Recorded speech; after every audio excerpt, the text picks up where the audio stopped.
would like to introduce you great ladies to my audience. And today I'm so lucky to have you both in my podcast episode. This is brand new because I didn't have a new episode last 2 months. I was keep looking for someone who is super. And please introduce yourself to my audience. Sure. First of all, thank you very much for this opportunity. And just like you're new, we are completely new to this podcast settings. This is our first time doing it. I'm Deepika, and I work in GovTech agency. GovTech is the main agency that drives the digital transformation agenda in the country, and I lead the tech industry development divisions that is focused on looking at how do we grow and expand our IT industry beyond Bhutan. So that is the gist, and really looking at how do I create a thriving digital economy in the country. My friend. So I'm Kuenga. So I'm currently heading the Department of Digital Transformation. So we are mainly focused on how can we transform the government to be more efficient and how can we deliver better services to our citizens. So it's at the core heart of our department. When I step on this beautiful country, I was shocked. I was spellbound, speechless. I was supposed to check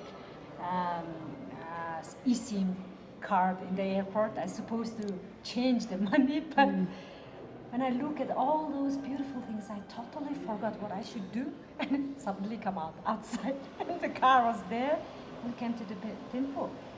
I was like, that shock I still have inside me. And when I meet you both here, I was so happy that the government, the regulation organization have the great ladies as a leader in the organization. Then I see the Bhutan future brighter, lighter. And today when we have those young people who is having that great idea to improve the situation in the country, to make the country great. Again, speechless. Those young people's idea is unbelievable. It's not the small things. They saw a lot of problems, solutions together. So tomorrow we're gonna have a 3 great team to have a first national startup bootcamp weekend. And my question first is, as like all the country, like Mongolia, the women in the STEM sector, the percentage is still low. But compared to other countries, ours is more than 20, quite close to 30. So how about Bhutan? How about the STEM sector's women involvement, participation? What do you think? First of all, she's my boss. We work in the same department. So women in tech, if you look in our context, when you see the entry level, when I talk about the people who are getting into the jobs, so when you look at the entry level, our percentage is almost equal or more compared to the male. Wow. But what's happening is, as you go up, as you get promoted and go into higher positions, we tend to lose a lot of the women. So literally the pipe is broken for women. So that's unfortunate.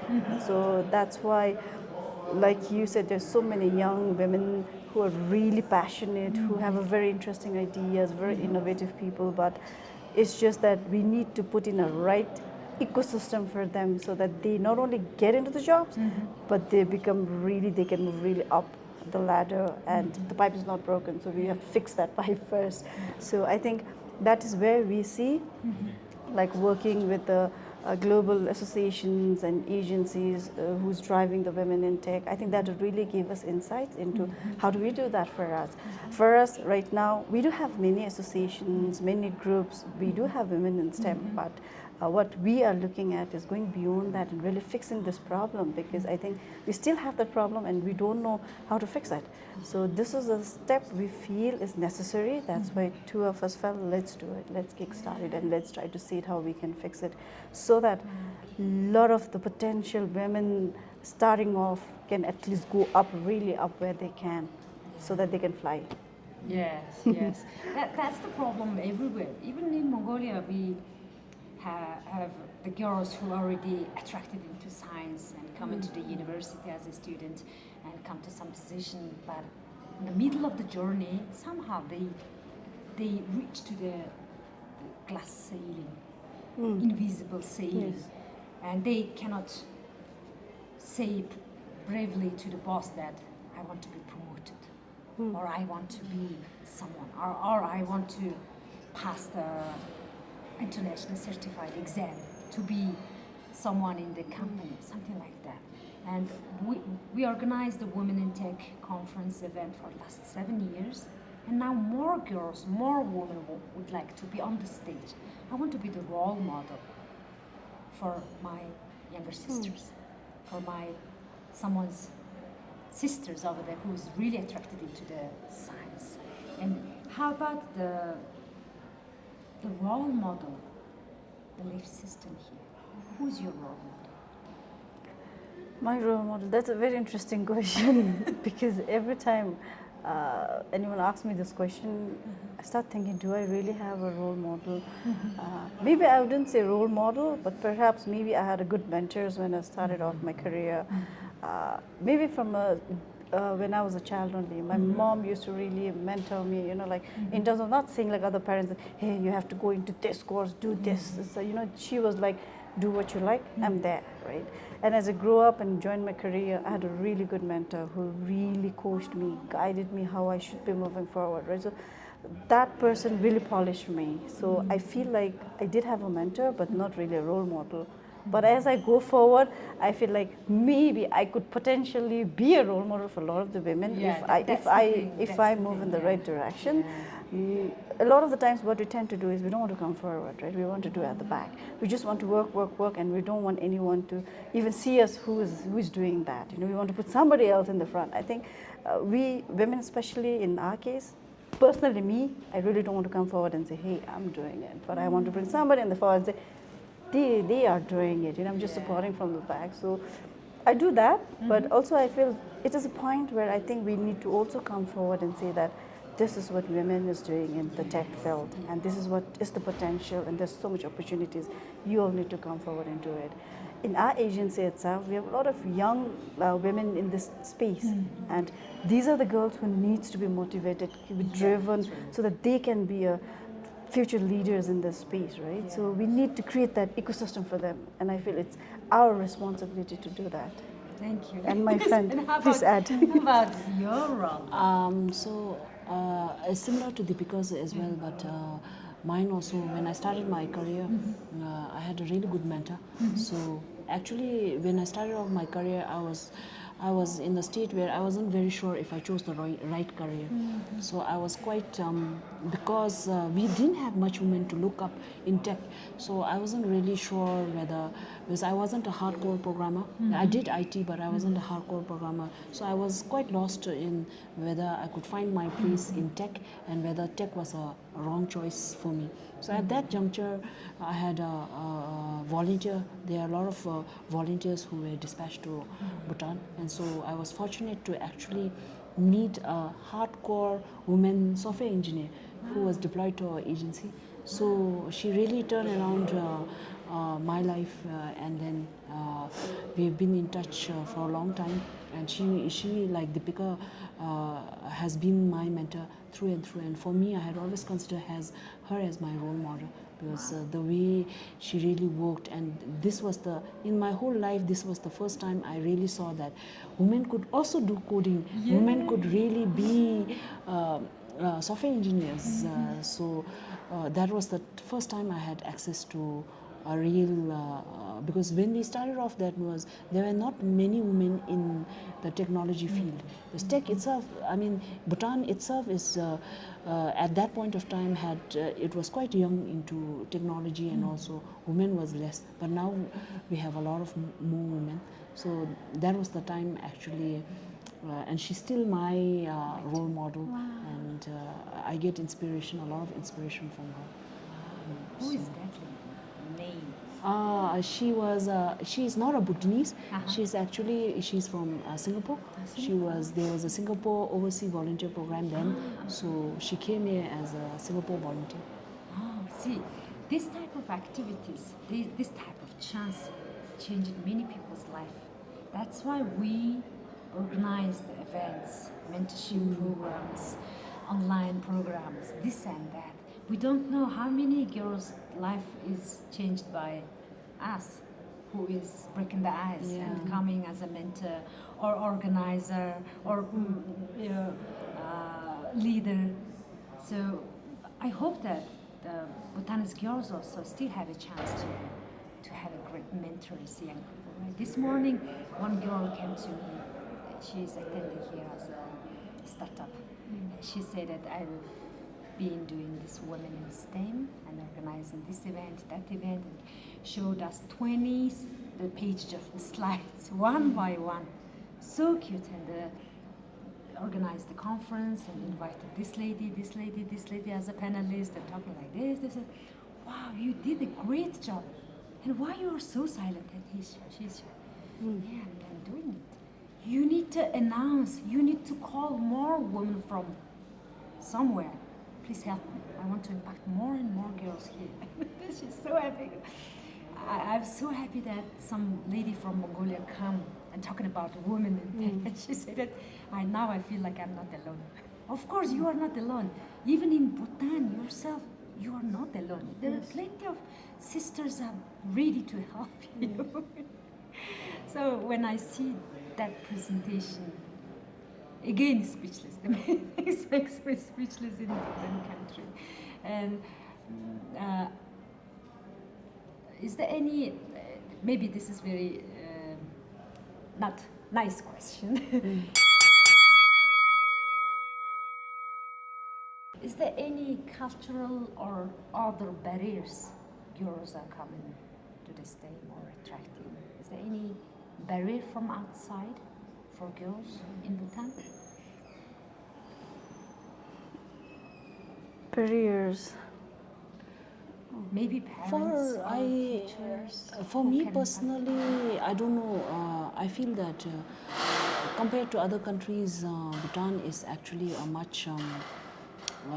There's never been. What do I say? Like what Deepika was mentioning, how her mother has always encouraged her to do whatever she wants. So I don't know if there is such a barrier like other countries. I see that there's a lot of, sometimes there's so much barrier for women and all. I personally, for me, until now, I haven't saying that this is a man's job, this is a woman's job. That especially when it comes to the workforce, for my experience, I hadn't had this. But I feel that what we're mentioning, the ecosystem and all, also culturally, and I think it's not only in Bhutan, but also worldwide, right? Women is always the one who is the child, the person who is taking care of the kids. Women is also the one who is giving and taking care more attention to aging parents.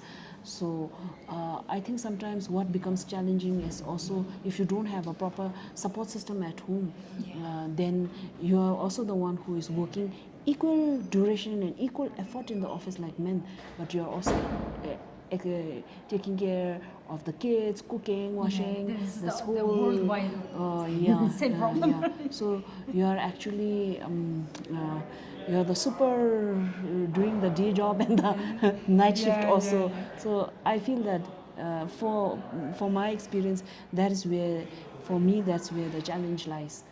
That's great. That's great because for my case, when I was 10, my physics teacher, mathematics teacher, chemistry teacher, science teachers all were men.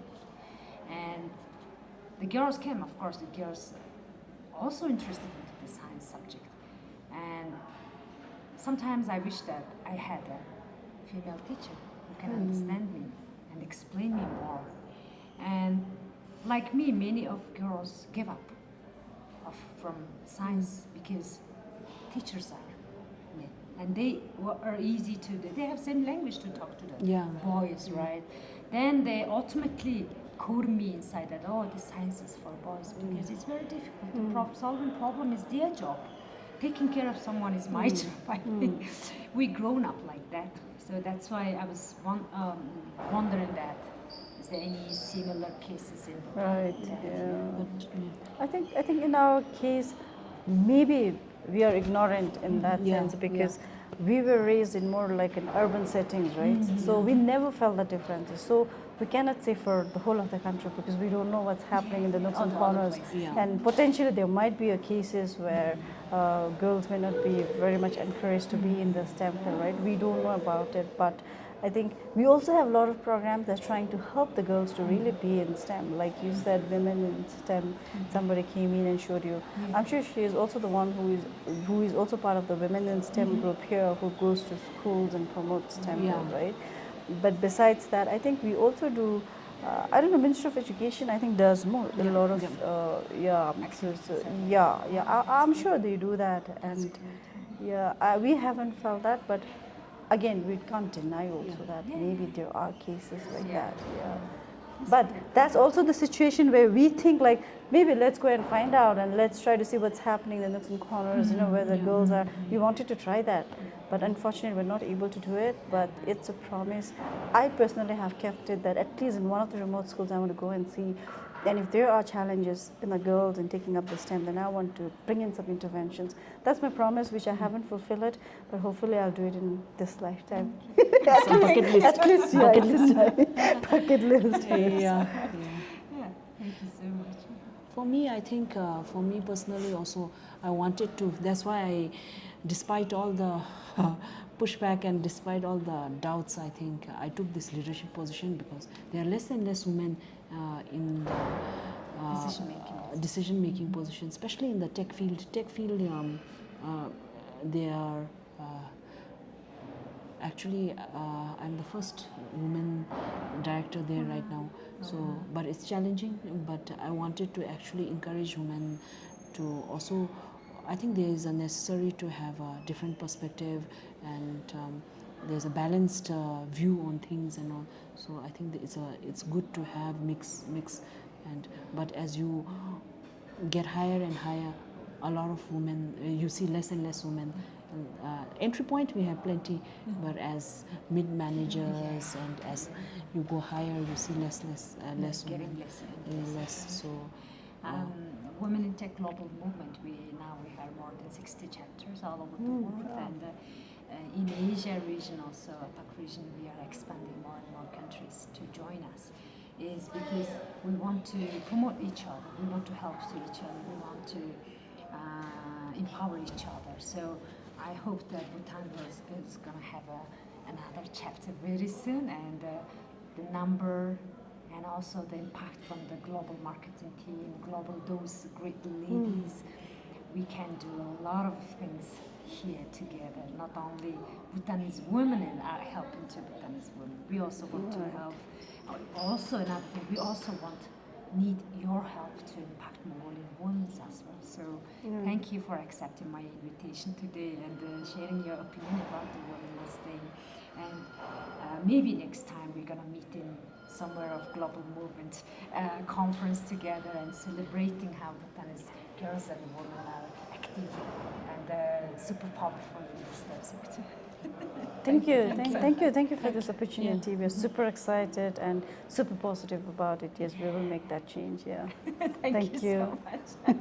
Thank you for having us. Thank you.